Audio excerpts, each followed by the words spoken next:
Friends, ನಮಸ್ತೆ ಎಲ್ಲರಿಗೂ. ನಾನು Jaanu. Welcome to Jaanu lifestyle YouTube channel. Friends, ಎಲ್ಲರದು ಕಾಫಿ ಆಯಿತಾ? ನಂದಂತೂ ಆಯಿತು, ಟಿಫನ್ನು ಆಯಿತು.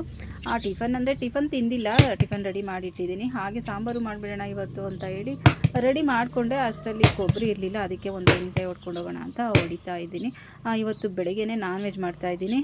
ನಾನ್ ವೆಜ್ ಅಂದರೆ ಚಿಕನ್ ಸಾಂಬಾರು ಮಾಡ್ತಾಯಿದ್ದೀನಿ. ಫ್ರೆಂಡ್ಸ್, ನಾನು ಯಾವ ಥರ ಮಾಡ್ತೀನಿ ಅಂತ ನಿಮಗೂ ಶೇರ್ ಮಾಡ್ತಾಯಿದ್ದೀನಿ. ಇವತ್ತು ಏನಪ್ಪ ಬೆಳಗ್ಗೆನೇ ಸಾಂಬಾರು ಮಾಡ್ತಾಯಿದ್ದೀನಿ ಅಂದರೆ, ಚಿಕನ್ ಸಾಂಬಾರು ಮಾಡ್ತಾಯಿದ್ದೀನಿ ಅಂದರೆ, ಫ್ರೆಂಡ್ಸ್ ಸಂಡೇ ಹೇಳ್ದೆ ಅಲ್ವಾ, ನಮ್ಮ ಮನೇಲಿ ಚಿಕನ್ ತಂದಿದ್ರು. ನಾವು ಬೀಗ್ರ ಊಟಕ್ಕೆ ಹೋಗಿದ್ವಿ, ಅಲ್ಲೇ ನಾನ್ ವೆಜ್ ಊಟ ಎಲ್ಲ ಆಗಿತ್ತು. ಅಲ್ಲಿಗೂ ನೈಟ್ ಸ್ವಲ್ಪ ಮಾಡ್ಕೊಂಡಿದ್ದೆ. ಇನ್ನೂ ಸ್ವಲ್ಪ ಇತ್ತು ಅಂದರೆ ಜಾಸ್ತಿ ತಂದುಬಿಟ್ಟಿದ್ರು. ಅದಕ್ಕೆ ಸ್ವಲ್ಪ ಮಾಡಿ ಇನ್ನೂ ಸ್ವಲ್ಪ ಹಾಗೆ ಫ್ರಿಜ್ಜಲ್ಲಿ ಇಟ್ಟಿದ್ದೆ. ನೆನ್ನೆ ತಿನ್ನಲ್ಲ ಸೋಮವಾರ, ಅದಕ್ಕೆ ಇವತ್ತು ಬೆಳಗ್ಗೆನೇ ಮಾಡಿಬಿಡೋಣ ಅಂತ ಮಾಡ್ತಿದ್ದೀನಿ. ಚಿಕನ್ ಸಾರು ಮಾಡೋದಕ್ಕೆ ಕೊಬ್ಬರಿ ಬೇಕಲ್ವ, ಕೊಬ್ಬರಿ ಖಾಲಿ ಆಗಿಬಿಟ್ಟಿತ್ತು. ಅದಕ್ಕೆ ತೆಂಗಿನಕಾಯಿ ಹೊಡ್ಕೊಂಡು ಹೋಗೋಣ ಅಂತ ಹೊಡಿತಾ ಇದ್ದೀನಿ. ಫ್ರೆಂಡ್ಸ್, ಯಾವಾಗಲೂ ಅಷ್ಟೇ ಈ ಥರ ಎಲ್ಲ ಒಂದು ಕಾಯಿನೇ ಈ ಥರ ಹೊಡೆದ್ಬಿಟ್ಟು ಅದನ್ನು ತೊಳೆದ್ಬಿಟ್ಟು ಒಂದು ಬಾಕ್ಸಲ್ಲಿ ಹಾಕಿ ಇಟ್ಕೊತೀನಿ. ಸಾಂಬಾರಿಗೆ ಯೂಸ್ ಮಾಡೋಂಗಿದ್ರೆ ಈ ಥರ ಹೊಡೆದ್ರೆ ತೆಂಗಿನಕಾಯಿ ತುಂಬ ಈಸಿಯಾಗಿ ಹೊಡಿಬೋದು. ಇಲ್ಲಾಂದರೆ ತೆಂಗಿನಕಾಯಿ ಹೊಟ್ಟೆಲ್ಲ ತೆಗೆದು ಸ್ವಲ್ಪ ಕಷ್ಟ ಆಗುತ್ತೆ ಸಾಂಬಾರ್ಗಲ್ವಾ ಅಂತ ಈ ಥರ ಹೊಡಿತಾ ಇದ್ದೀನಿ. ಫ್ರೆಂಡ್ಸ್, ನೀರೆಲ್ಲ ಆಚೆ ಹಾಕ್ಬಿಟ್ಟೆ. ಏನು ಲೋಟ ಏನಾದ್ರು ತೊಗೊಂಬಂದಿಲ್ವಲ್ಲ, ಇನ್ನು ಮನೆ ಒಳಗಡೆ ಹೋಗ್ಬೇಕಲ್ಲ ನೋಡಿ ಲೇಸಿನೆಸ್. ಅದಕ್ಕೋಸ್ಕರ ಮನೆ ಒಳಗಡೆ ಹೋಗಿ ಲೋಟ ತೊಗೊಂಬರ್ಬೇಕಲ್ಲ ಅನ್ನೋದಕ್ಕೋಸ್ಕರ ತೆಂಗಿನಕಾಯಿ ನೀರೆಲ್ಲ ಆಚೆ ಹಾಕ್ಬಿಟ್ಟೆ. ಈ ಥರ ಕಾಯಿ ಬಲ್ತಿರೋ ನೀರಂತೂ ಸ್ವೀಟಾಗಿರ್ತಿತ್ತು. ನಾನು ಹಾಕುವಾಗ ಅಂದ್ಕೊಂಡೆ, ಆಚೆ ಹಾಕ್ಬಿಟ್ನೆಲ್ಲ, ಹೋಗಿ ಲೋಟ ಎತ್ಕೊಂಬರ್ಬೋದಾಗಿತ್ತಲ್ಲ ಅಂತ ಆಮೇಲೆ ಅನಿಸ್ತು. ಮತ್ತು ಈ ಕೊಬ್ಬರಿ ತೆಗೆಯೋದಕ್ಕೆ ಮನೆ ಒಳಗಡೆ ಹೋಗಲೇಬೇಕಾಯಿತು ಚಾಕುಗೋಸ್ಕರ. ನೋಡಿ, ಚಾಕುವಲ್ಲೆಲ್ಲ ಈ ಥರ ಬಿಡಿಸಿ ಇಟ್ಕೊಂಡು, ಇನ್ನು ಮನೇಲಿ ಬಿಡ್ಸೋಕೆ ಹೋದರೆ ಮನೆಯೆಲ್ಲ ಗಲೀಜಾಗುತ್ತೆ ಅಂತ ಹೊರಗಡೆ ಕೂತ್ಕೊಂಡು ಕೊಬ್ಬರಿ ಎಲ್ಲ ಬಿಡಿಸ್ತಾ ಇದ್ದೀನಿ. ಫ್ರೆಂಡ್ಸ್, ಈ ಥರ ಕೊಬ್ಬರಿ ತೆಗೆಯೋದಕ್ಕೂ ಅಭ್ಯಾಸ ಇರಬೇಕು. ಇಲ್ಲಾಂದರೆ ಚಾಕುವಿಂದ ಕೈನ ಕೊಯ್ಕೊಳ್ಳೋದೋ ಮಾಡ್ಕೊಂಬಿಡ್ತೀವಿ. ಅಭ್ಯಾಸ ಇದ್ದರೆ ಮಾತ್ರ ನೋಡಿ ಈ ಥರ ತೆಗೆಯೋದಕ್ಕೆ ಹೋಗಬೇಕು. ನನಗಂತೂ ಫುಲ್ ಅಭ್ಯಾಸ ಇದೆ ಕೊಬ್ಬರಿ ತೆಗೆಯೋದು, ತೆಂಗಿನಕಾಯಿ ಒಡೆಯೋದು, ಮತ್ತು ಸಿಪ್ಪೆ ತೆಗೆಯೋದು, ತೆಂಗಿನಕಾಯಿ ಒಟ್ಟು ತೆಗೆಯೋದು ಎಲ್ಲ ತುಂಬ ಚೆನ್ನಾಗಿ ನನಗೆ ಅಭ್ಯಾಸ ಇದೆ. ಎಷ್ಟೇ ಅಭ್ಯಾಸ ಇದ್ದರೂ ಈ ಥರದ ಕೆಲಸಗಳೆಲ್ಲ ತುಂಬ ಹುಷಾರಾಗಿ, ತುಂಬ ನಿಧಾನವಾಗಿ ಮಾಡ್ಕೊಬೇಕು. ಏನು ಕೆಲಸ ಬರದೇ ಇರೋರಿಗೆ ಎಲ್ಲರೂ ಹೆಲ್ಪ್ ಮಾಡ್ತಾರೆ. ಅಯ್ಯೋ ಬರಲ್ಲ ಅಂತ ಏನೋ ಗೊತ್ತಿಲ್ಲ, ಎಲ್ಲರೂ ಹೆಲ್ಪ್ ಮಾಡ್ತಾರೆ. ಆದರೆ ಎಲ್ಲ ಕೆಲಸ ಮಾಡಿಕೊಂಡು ಡೈಲಿ ಕಷ್ಟಪಡೋರ್ಗಂತೂ ಯಾರೂ ಹೆಲ್ಪ್ ಮಾಡೋದಕ್ಕೆ ಬರಲ್ಲ. ಯಾಕೆಂದರೆ ಅವರೆಲ್ಲ ಮಾಡ್ಕೊತಾರೆ ಅಂತ ಏನೋ ನೆಗ್ಲೆಕ್ಟ್ ಏನೋ ಗೊತ್ತಿಲ್ಲ, ಇಲ್ಲ ಯಾಕೆ ಮಾಡ್ಕೊಳ್ಲಿ ಅಂತ ಅನ್ನೋ ಉದ್ದೇಶ ಏನೋ ಗೊತ್ತಿಲ್ಲ. ಒಂದೊಂದು ಸಾರಿ ನಂಗೆ ಅನಿಸುತ್ತೆ, ಏನು ಕೆಲಸ ಕಲಿಬಾರ್ದಾಗಿತ್ತು. ಆವಾಗ ಎಲ್ಲರೂ ಹೆಲ್ಪ್ ಮಾಡ್ತಿದ್ರು ಮನೇಲಿರೋರೆಲ್ಲ. ಎಲ್ಲ ಬರೋದಕ್ಕೆ ಯಾರೂ ಹೆಲ್ಪ್ ಮಾಡಲ್ಲ, ನಾವೇ ಮಾಡ್ಕೊಬೇಕು ಎಲ್ಲ ಕೆಲಸ ಅಂತ ಒಂದೊಂದು ಸಾರಿ ತುಂಬಾ ಬೇಜಾರಾಗುತ್ತೆ.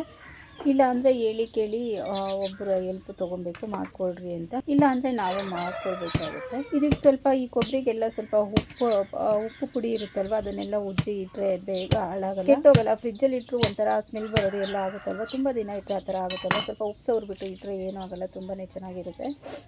ಜಾಸ್ತಿ ಇದ್ದರೆ ಆ ಥರ ಮಾಡ್ಬೋದು, ಸ್ವಲ್ಪ ಅಲ್ವಾ. ಇದೆಲ್ಲ ನೋಡಿ, ಸಾಂಬಾರು ಇನ್ನೇನಾದರೂ ಪಲ್ಯ ಅದು ಏನಾದರೂ ಮಾಡಿದ್ರೆ ಒಂದಿನ 2 ದಿನಕ್ಕೆ ಖಾಲಿ ಆಗಿಬಿಡುತ್ತೆ. ಫ್ರೆಂಡ್ಸ್, ವಿಡಿಯೋ ಮಾಡಿರೋದು ಮುಖನೇ ಕಾಣ್ತಿಲ್ಲ. ನಾನು ಮುಖ ಕಾಣ್ತಿದೆ ಅಂತಲೇ ಇಟ್ಟೆ, ಅದು ನೋಡಿದ್ರೆ ವಿಡಿಯೋ ಆಗಿದೆ, ಮುಖನೇ ಕಾಣದೆ ಇರೋ ಥರ ವಿಡಿಯೋ ಆಗಿದೆ. ಇಷ್ಟು ಕೊಬ್ಬರಿ ಸಿಕ್ತು. ನೋಡಿ, ಬೆಳಗ್ಗೆ ಟಿಫನ್ಗೆ ಚಿತ್ರಾನ್ನ ಮಾಡಿದ್ದೆ. ಈಗ ಹಾಗೆ ಸಾಂಬಾರು ಮಾಡಿಬಿಡೋಣ ಅಂತ ಮಾಡ್ತಿದ್ದೀನಿ. ಎಲ್ಲ ರೆಡಿ ಮಾಡಿ ಇಟ್ಕೊಂಡಿದ್ದೀನಿ. ಕೊಬ್ಬರಿ ತೊಳೆದು ಇಟ್ಬಿಡೋಣ ಅಂತ ತೊಳೆದು ಇಡ್ತಾ ಇದ್ದೀನಿ.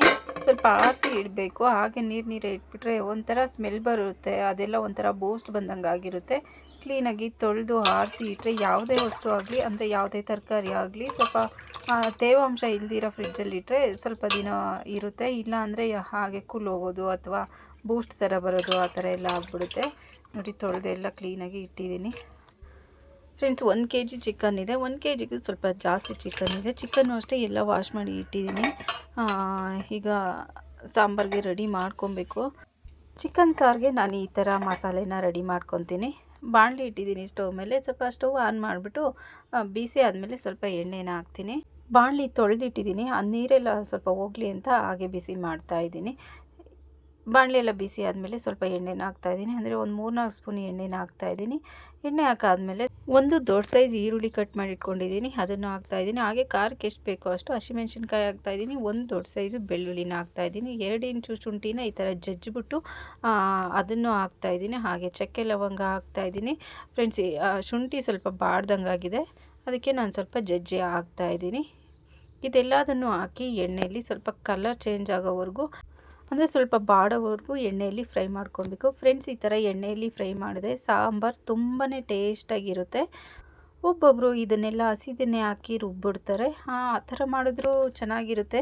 ಮತ್ತು ಮಸಾಲೆನ ಒಂದು ಸಾರಿ ಎಣ್ಣೆಯಲ್ಲಿ ಫ್ರೈ ಮಾಡ್ಕೊತಾರೆ ಅವರು. ಈ ಥರ ತರಕಾರಿನೆಲ್ಲ ಈ ಥರ ಫ್ರೈ ಮಾಡಿ ಹಾಕಿದ್ರೆ ಇನ್ನೂ ತುಂಬ ಚೆನ್ನಾಗಿರುತ್ತೆ ಸಾಂಬಾರು. ಇದೆಲ್ಲ ಸ್ವಲ್ಪ ಫ್ರೈ ಆದಮೇಲೆ ಒಂದು ಅರ್ಧ ಸ್ಪೂನಷ್ಟು ಮೆಣಸು ಹಾಕ್ತಾಯಿದ್ದೀನಿ. ಅದನ್ನು ಎಲ್ಲ ಸೇರಿಸಿ ಎಲ್ಲ ಒಟ್ಟಾರೆ ಸೇರಿಸಿ ಎಣ್ಣೆಯಲ್ಲಿ ಈ ಥರ ಫ್ರೈ ಮಾಡ್ಕೊಬೇಕು ಫ್ರೆಂಡ್ಸ್. ನೋಡಿ, ಈ ಥರ ಕಲರ್ ಚೇಂಜ್ ಆಗೋವರೆಗೂ ಫ್ರೈ ಮಾಡ್ಕೊಬೇಕು. ನೋಡಿ, ಈಗ ಕರೆಕ್ಟಾಗಿ ಆಗಿದೆ.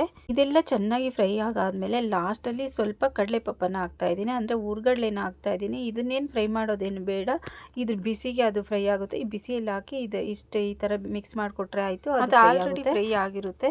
ನಾವು ಸುಮ್ಮನೆ ಸ್ವಲ್ಪ ಬಿಸಿ ಎಣ್ಣೆಲಿ ಹಾಕಿದ್ರೆ ಆ ಬಿಸಿ ಇರುತ್ತಲ್ವ ಈರುಳ್ಳಿ ಎಲ್ಲ ಅದ್ರ ಜೊತೆ ಹಾಕಿದ್ರೆ ಆಯಿತು. ಈಗ ಮಿಕ್ಸಿ ಜಾರ್ ತೊಗೊಂಡಿದ್ದೀನಿ, ಅದಕ್ಕೆ ಸ್ವಲ್ಪ ಕೊಬ್ಬರಿನ ಹಾಕ್ತಾಯಿದ್ದೀನಿ. 1.5 ಸ್ಪೂನಷ್ಟು ಧನಿಯಾ ಪೌಡರನ್ನು ಹಾಕ್ತಾಯಿದ್ದೀನಿ.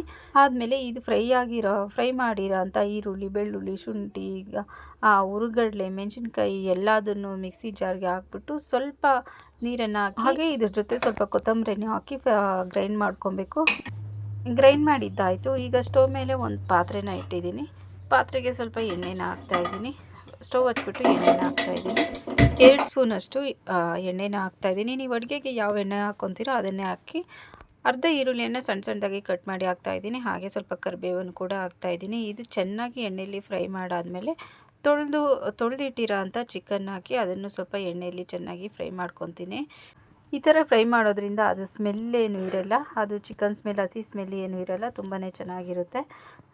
ಚಿಕನ್ ಎಲ್ಲ ಮೇಲೆ ಒಂದು ಲೇಯರು ಒಂದು ಸ್ವಲ್ಪ ಕಲರ್ ಎಲ್ಲ ಚೇಂಜ್ ಆಗುತ್ತೆ. ಆವಾಗ ಗೊತ್ತಾಗುತ್ತೆ ಇದೆಲ್ಲ ಫ್ರೈ ಆಗಿದೆ ಅಂತ. ಅಲ್ಲಿವರೆಗೂ ಲೈಟಾಗಿ ಫ್ರೈ ಮಾಡ್ಕೊಬೇಕು ಫ್ರೆಂಡ್ಸ್. ಚಿಕನ್ ಗೊತ್ತಲ್ವ, ಬೇಗ ಬೆಂದ್ಬಿಡುತ್ತೆ. ಎಣ್ಣೆಲೂ ಅಷ್ಟೇ ಜಾಸ್ತಿ ಫ್ರೈ ಮಾಡೋದಕ್ಕೆ ಹೋಗಬಾರ್ದು, ಯಾಕೆಂದರೆ ಮಸಾಲೆ ಹಾಕಿ ಬೇಯಿಸ್ಬೇಕಲ್ವ, ಅದಕ್ಕೋಸ್ಕರ. ಎಣ್ಣೆಲೇ ಜಾಸ್ತಿ ಫ್ರೈ ಮಾಡಿಬಿಟ್ರೆ ಅದು ಮಸಾಲೆ ಹಾಕಿದಾಗ ಬೇಯಿಸಿದ್ರೆ ಇನ್ನೂ ನುಣ್ಣಗಾಗ್ಬಿಡುತ್ತೆ.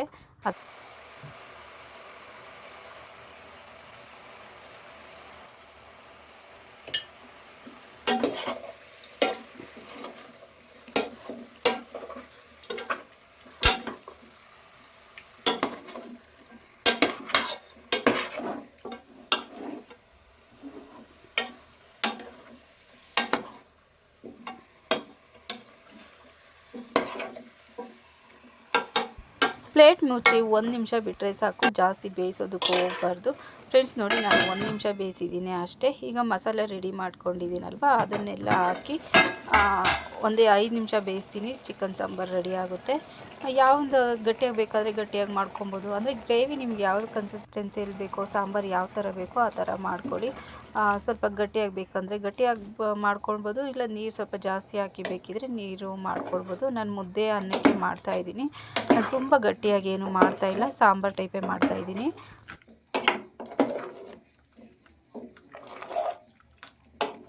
ನೋಡಿ, ಈ ಥರ ಮಸಾಲೆ ಎಲ್ಲ ಮಿಕ್ಸ್ ಮಾಡಿ ಪ್ಲೇಟ್ ಮುಚ್ಚಿ 5 ರಿಂದ 10 ನಿಮಿಷ ಬೇಯಿಸ್ಕೊಂಡ್ರೆ ಚಿಕನ್ ಸಾಂಬಾರು ರೆಡಿ ಆಗುತ್ತೆ ಫ್ರೆಂಡ್ಸ್. ಆವಾಗಲೇ ಉಪ್ಪು ಹಾಕಿರ್ತೀರಲ್ವ, ಬೇಕಿದ್ರೆ ಹಾಕ್ಕೊಳ್ಳಿ, ಇಲ್ಲಾಂದರೆ ಆವಾಗಲೇ ಕರೆಕ್ಟಾಗಿ ಹಾಕ್ಬಿಟ್ಟಿದ್ರೆ ಏನು ಬೇಡ. ಇಲ್ಲ ಸಾಲಲ್ಲ ಅನ್ನೋ ಮಟ್ಟಕ್ಕೆ ಸ್ವಲ್ಪ ಉಪ್ಪನ್ನು ಹಾಕಿ ಪ್ಲೇಟ್ ಮುಚ್ಚಿಬಿಡಿ.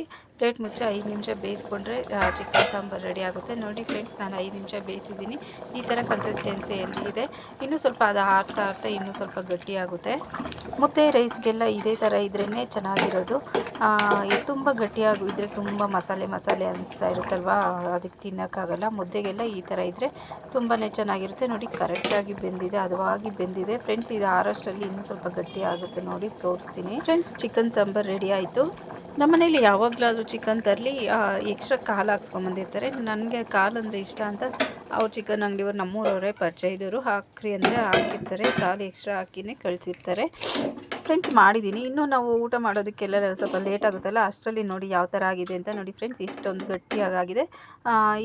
ಅದೇ ನೋಡಿ, ಕರೆಕ್ಟಾಗಿ ಆಗಿದೆ. ಇದು ತುಂಬ ಗಟ್ಟಿಯಾಗಿದ್ದು ಚೆನ್ನಾಗಿರಲ್ಲ, ತುಂಬ ನೀರು ಥರ ಇದ್ರೂ ಚೆನ್ನಾಗಿರಲ್ಲ. ಇದು ಕರೆಕ್ಟಾಗಿದೆ. ನಾನು ಮಧ್ಯಾಹ್ನ ಊಟಕ್ಕೆ ಅನ್ನದ ಜೊತೆ ಮಾಡಿದ್ದೆ. ತುಂಬಾ ಸಖತ್ತಾಗಿತ್ತು, ಸೂಪರಾಗಿತ್ತು. ಟೇಸ್ಟ್ ಅಂತೂ ಹೇಳೋಂಗೆ ಇಲ್ಲ, ಸಖತ್ತಾಗಿತ್ತು. ನಾನ್ ವೆಜ್ ಅಂತೂ ಸೂಪರಾಗಿ ಮಾಡ್ತೀನಿ ಅಂತ ಮನೇಲಿ ಎಲ್ಲ ಹೇಳ್ತಾ ಇರ್ತಾರೆ, ಅದಕ್ಕೆ ನಾನು ಹೇಳ್ತಾ ಇದ್ದೀನಿ ಅಷ್ಟೇ ಫ್ರೆಂಡ್ಸ್. ನೋಡಿ ಎಷ್ಟು ಚೆನ್ನಾಗಿದೆ ಅಂತ. ನಾನು ಈ ಥರ ಮಾಡ್ತೀನಿ ಫ್ರೆಂಡ್ಸ್. ನೀವೆಲ್ಲ ಯಾವ ಥರ ಮಾಡ್ತೀರಾ? ನೀವು ಬೇರೆ ಥರ ಮಾಡೋಂಗಿದ್ರೆ ನಾನು ಮಾಡೋ ಮೆಥಡಲ್ಲಿ ಒಂದು ಸಾರಿ ಚಿಕನ್ ಸಾಂಬಾರು ಟ್ರೈ ಮಾಡಿ ನೋಡಿ ಹೇಗಿರುತ್ತೆ ಅಂತ. ಮಾಡಿಬಿಟ್ಟು ಒಂದು ಕಮೆಂಟ್ ಹಾಕಿ ಹೇಗಿತ್ತು ಚಿಕನ್ ಸಾಂಬಾರು ಅಂತ. ಹಾಗೆ ನಾನು ಮಾಡೋ ಮೆಥಡ್ ಚೆನ್ನಾಗಿದೆಯೋ ಇಲ್ವೋ ಅದನ್ನು ಹೇಳಿ. ಫ್ರೆಂಡ್ಸ್, ಇದಾಗಿತ್ತು ಇವತ್ತಿನ ವಿಡಿಯೋ. ಈ ವಿಡಿಯೋ ನಿಮಗೆಲ್ಲ ಇಷ್ಟ ಆಗಿದೆ ಅಂತ ಅಂದ್ಕೊತೀನಿ. ಜೊತೆಗೆ ಚಿಕನ್ ರೆಸಿಪಿ ಕೂಡ. ಹಾಗೇನಾದರೂ ಇಷ್ಟ ಆದರೆ ಪ್ಲೀಸ್ ಒಂದು ಲೈಕ್ ಮಾಡಿ. ಹಾಗೆ ಯಾರೆಲ್ಲ ನೋಡ್ತಿದ್ದೀರೋ ದಯವಿಟ್ಟು ಸಬ್ಸ್ಕ್ರೈಬ್ ಮಾಡ್ಕೊಂಡು ಸಪೋರ್ಟ್ ಮಾಡಿ. ನಿಮ್ಮ ಫ್ಯಾಮಿಲಿ ಫ್ರೆಂಡ್ಸ್ಗೂ ಶೇರ್ ಮಾಡಿ. ನಿಮ್ಮಿಂದ ತುಂಬಾ ಹೆಲ್ಪ್ ಆಗುತ್ತೆ ಅಂತ ಹೇಳ್ತಾ ಇವತ್ತಿನ ವಿಡಿಯೋನ ಮುಗಿಸ್ತಾ ಇದ್ದೀನಿ. ಮತ್ತೊಂದು ವಿಡಿಯೋ ಜೊತೆ ಸಿಗೋಣ ಅಂತ ಹೇಳ್ತಾ ಥ್ಯಾಂಕ್ ಯು.